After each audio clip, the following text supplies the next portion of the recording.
Kembali di Sindo Malam pemirsa, pengerahan pasukan TNI di seluruh Kejaksaan Tinggi dan Kejaksaan Negeri menuai polemik. Meski kedua pihak mengklaim pengamanan tersebut murni kerjasama dari kedua institusi, sejumlah pihak menilai justru ada intervensi militer.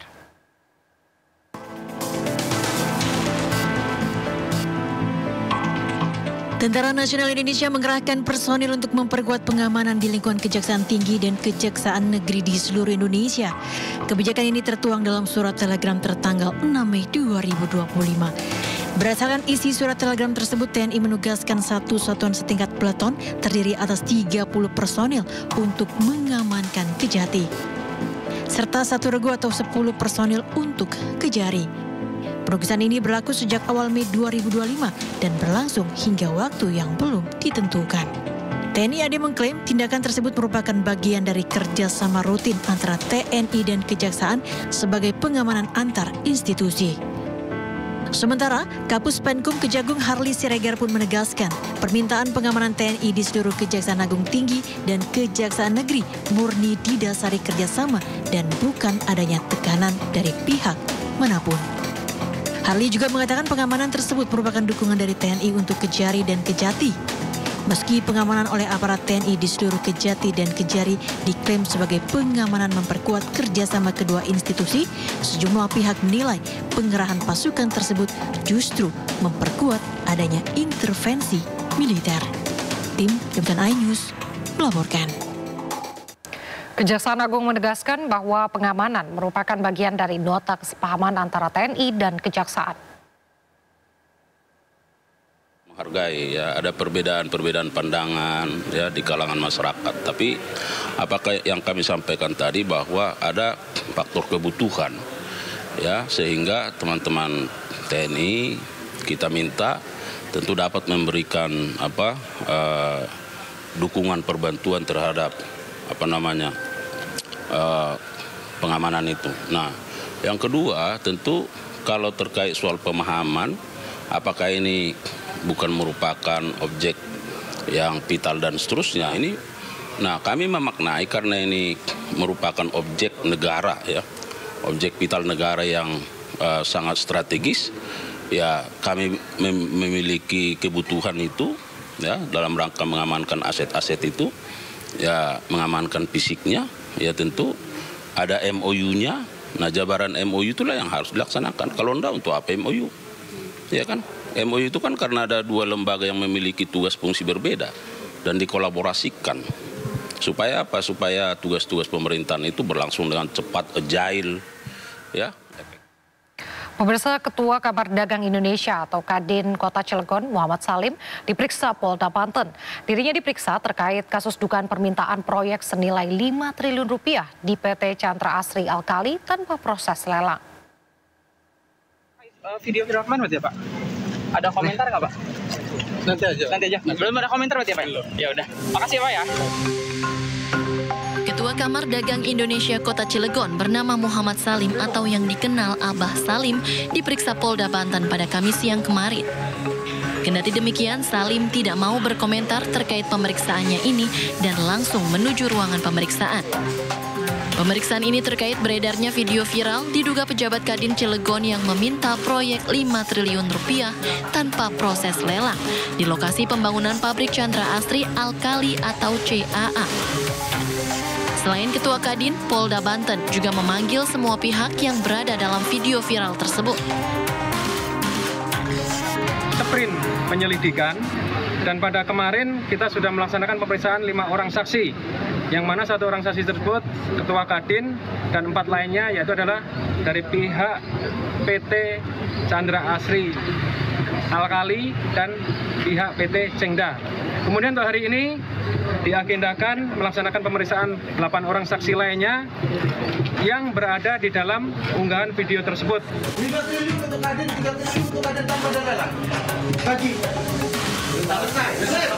Sebelumnya, video dugaan pemalakan proyek sebesar 5 triliun rupiah tanpa lelang beredar dan viral di media sosial.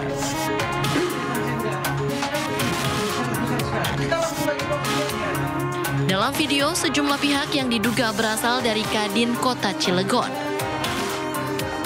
Dari Serang, Banten, Mahesa Apriandi, iNews melaporkan.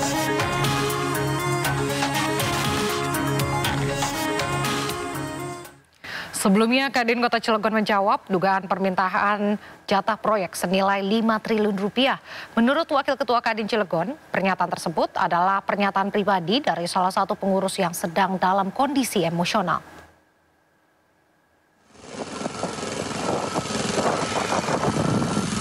Kamar Dagang dan Industri atau Kadin Cilegon menjawab dugaan meminta jatah proyek 5 triliun rupiah tanpa tender di proyek strategis nasional Presiden Prabowo Subianto. Dari kegiatan Pemda ini kan triliunan, sangat besar sekali. Kita langsung bagi porsinya.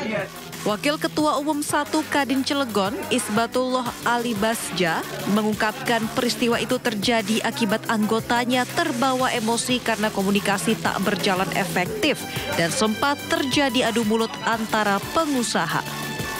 Terkait masalah dugaan minta jatah proyek 5 triliun tanpa tender itu bukan sikap resmi dari Kadin Kota Cilegon. Itu salah satu anggota dan pengurus kami yang memang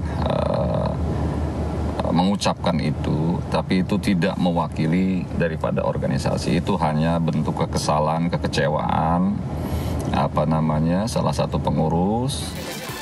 Sebelumnya, Gubernur Banten Andra Soni angkat suara terkait oknum pengusaha yang meminta jatah proyek di Cilegon, Banten.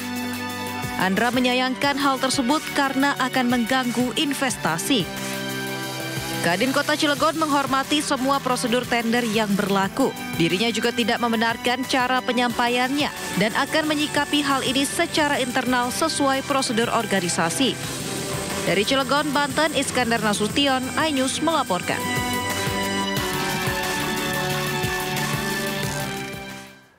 Usai melakukan mediasi oleh pemerintah Provinsi Banten, kepolisian, pelaku usaha Kadin hingga investor, Wakil Menteri Investasi dan Hilirisasi Todo Tua Pasar Ibu memastikan pemerintah menjamin kelancaran investasi PT Chandra Asri Alkali di Banten usai viral aksi pemalakan proyek senilai 5 triliun rupiah tanpa tender oleh oknum Kadin. Todo Tua menyebutkan langkah ini agar investasi yang masuk dari dalam maupun keluar bisa kondusif dan berkelanjutan. Bahkan pihaknya menyesalkan adanya kejadian tersebut dan meminta kepada aparat penegak hukum untuk bertindak agar memberikan efek jera terhadap aksi yang tidak benar untuk menjaga iklim investasi di negara. Untuk mencegah terjadinya hal serupa di Banten, pihaknya meminta kepala daerah melakukan penguatan pengawasan atas pola kemitraan usaha sesuai dengan Peraturan Menteri Investasi atau Kepala BKPM nomor 1 tahun 2022 tentang tata cara pelaksanaan kemitraan di bidang penanaman modal antara usaha besar dengan usaha mikro, kecil, dan menengah di daerah.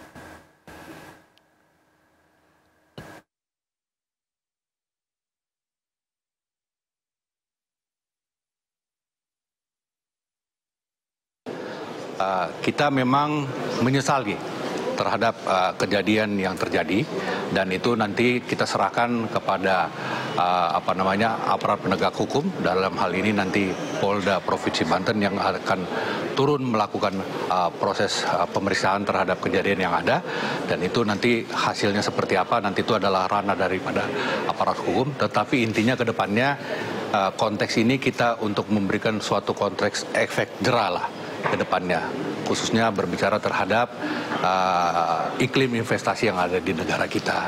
Jadi teman-teman sekalian yang mau kami sampaikan bahwa memang pemerintah sekarang ini memang sangat concern berbicara pertumbuhan ekonomi di angka 8% dan salah satu strategiknya adalah kita untuk mendorong.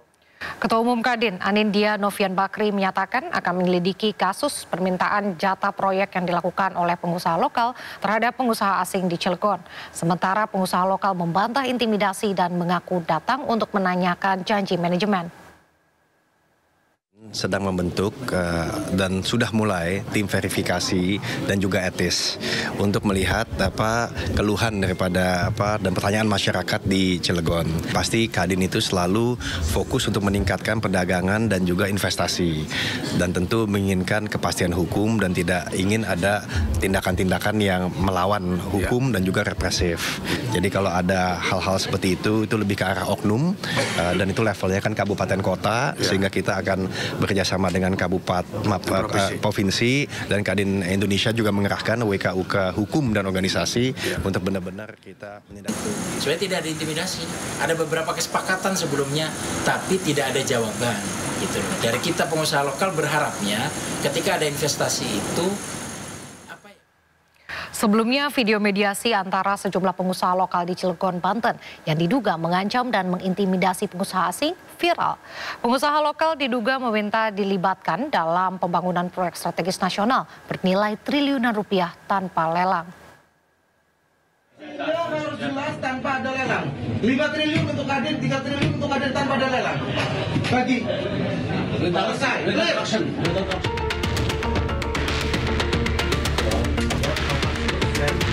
Sebuah video mediasi antara sejumlah pengusaha lokal yang diduga mengancam dan mengintimidasi pengusaha asing agar dilibatkan dalam pembangunan proyek strategis nasional viral di media sosial. Dalam video tersebut, sejumlah pengusaha lokal yang mengatasnamakan organisasi pengusaha kota Cilegon diduga mengintimidasi seorang pengusaha dari salah satu perusahaan petrokimia dengan meminta dilibatkan dalam proyek perusahaan senilai triliunan rupiah kepada pengusaha asing tanpa lelang. Menyusul viralnya video tersebut, Kapolres Cilegon AKBP Kemas Indranata Negara akan menindak tegas organisasi ormas maupun LSM hingga oknum yang berkedok premanisme.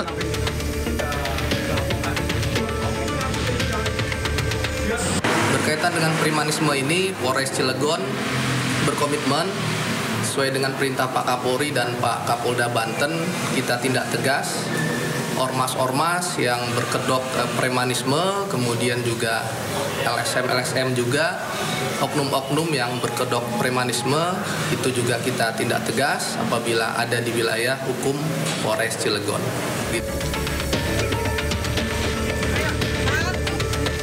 Sementara itu, Kapolres Cilegon juga telah memediasi antara kedua belah pihak agar tidak ada pengancaman maupun intimidasi terhadap proyek strategis nasional. Dari Cilegon, Banten, Iskandar Nasution, iNews melaporkan.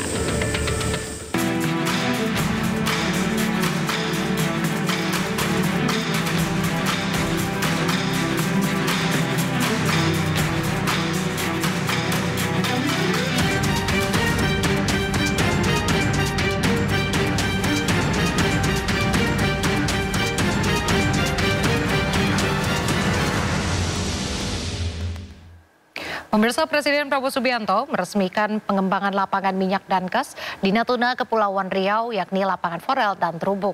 Dalam sambutannya melalui video conference dari Istana Merdeka, Prabowo menyebut peresmian lapangan migas ini menjadi peresmian pertama di bidang lifting migas pemerintahan Prabowo. Peresmian 2 sumur migas ini juga menjadi bagian dari perjalanan bangsa Indonesia untuk mencapai swasembada energi nasional, sehingga Indonesia bisa menghemat puluhan miliar dolar Amerika.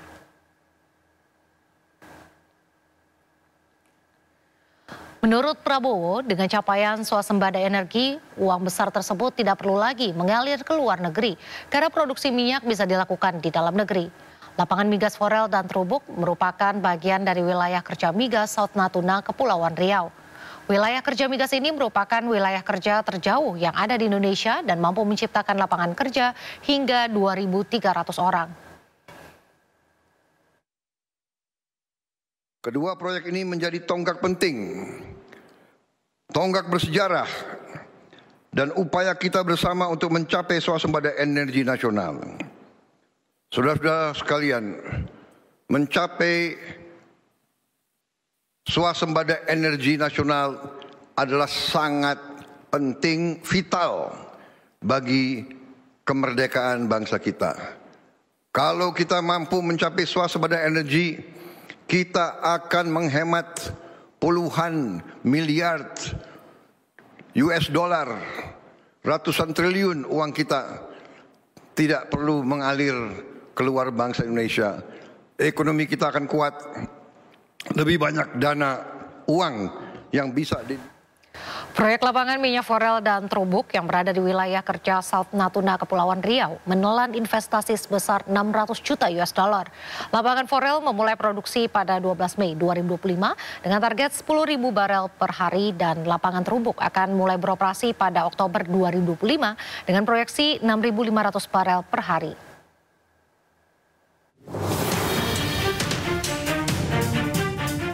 Proyek lapangan minyak Forel dan Terubuk yang berada di wilayah kerja South Natuna, Kepulauan Riau, menelan investasi sebesar 600 juta US dollar dan mampu menyerap tenaga kerja sebanyak 2.300 orang pada masa konstruksi.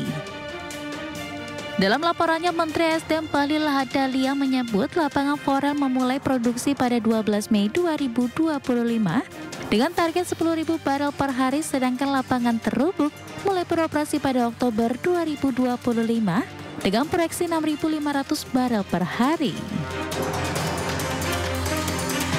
Lapangan yang dikelola oleh Medco Energi ini diperkirakan akan menambah produksi nasional sekitar 20.000 barel per hari. Bahlil menegaskan peresmian lapangan minyak Forel dan Terubuk ini merupakan bagian dari upaya pemerintah untuk meningkatkan lifting minyak nasional mencapai 900.000 barel hingga 1 juta barel pada 2029 hingga 2030. Jadi target kita dengan kalkulasi yang ada untuk 2028-2029 itu minimal 800.000, 900 sampai 1 juta. Insya Allah kami sebagai patriot bangsa akan siap menjalankan. Berdasarkan data SKK Migas, rata-rata lifting minyak nasional pada 2024 sebesar 580.000 barel per hari. Pemerintah menargetkan angka tersebut naik menjadi sekitar 900.000 barel per hari pada 2029. Pemerintah melalui Kementerian Koordinator Bidang Pangan memastikan akan menambah kuota impor sapi bakalan atau sapi hidup sebanyak 184.000 ekor. Penambahan ini dilakukan karena memiliki nilai tambah yang dapat meningkatkan taraf hidup warga. Menteri Koordinator Bidang Pangan Zulkifli Hasan menegaskan penambahan kuota impor sapi sebanyak 184.000 ekor ini dikarenakan adanya nilai tambah yang dapat meningkatkan taraf hidup warga seperti peternak. Hal ini sejalan dengan arah kebijakan Presiden Prabowo Subianto yang fokus pada pembangunan ketahanan pangan nasional. Selain itu, dengan adanya penambahan kuota impor sapi bakalan, maka impor daging beku akan dibatasi. Hal ini dilakukan agar usaha penggemukan sapi dapat berjalan baik dengan pangsa pasar yang tersedia dan juga guna dapat mendukung usaha peternak. Ya, kalau penggemukan itu kan kita beli sapinya kecil, digemukin 6 bulan setahun. Itu ada petaninya, ada petani rumput, ada makanan jagung, jadi banyak yang terlibat. Tapi kalau beku nggak ada nilai tambahnya. Beli beku dagingnya di es di sana, masuk sini langsung jual. Gitu. Jadi harganya bisa lebih murah daripada kalau kita gemukin kan. Nah, kalau gemuk itu banyak orang. Kalau satu petani keluarga 3 ekor, kalau 1 juta berapa? 300.000 keluarga petani.